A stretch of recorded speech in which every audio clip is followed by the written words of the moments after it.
নাকি আর থাকবে না।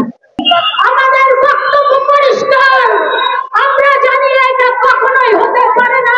আমি আজকে বলতে চাই, যারা এই বিশ্ববিদ্যালয় college, Dhaka college, Titumir college, Bangla college এসহ 7টি বন্ধুদেশা কলেজ সহ যারা ষড়যন্ত্র করছে, আগে যেই ষড়যন্ত্রকারীদের চিহ্নিত করেন, এদের সংখ্যা আমার মনে হয় খুব বেশি নয়।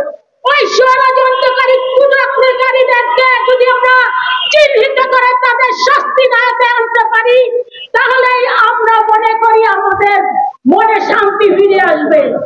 আমি যখন ইডেন বিশ্ববিদ্যালয় কলেজের নির্বাচিত ভিপি ছিলাম, অর্থাৎ 91 থেকে 96 পর্যন্ত আমাদের প্রান্তীয় নেত্রী, দেশের নেত্রী বেগম খালেদা জিয়া বাংলাদেশের প্রধানমন্ত্রী ছিলেন। আমার ইডেন বিশ্ববিদ্যালয় কলেজের ছাত্রীরা, শিক্ষকরা সবাই হন্যহন্যয় হয়ে ঘুরছে। অনেকে বলছে, হেলেন তুমি কোথায়? শিক্ষকরা বলছে, হেলেন তুমি কোথায়? ছাত্রীরা বলছে, হেলেন আপনি কোথায়? আমি বললাম, কি কারণ?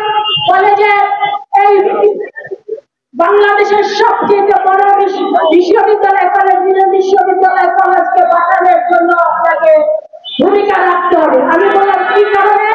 বলে, ইডেন বিশ্ববিদ্যালয় কলেজের নামটি নাকি আর থাকবে না।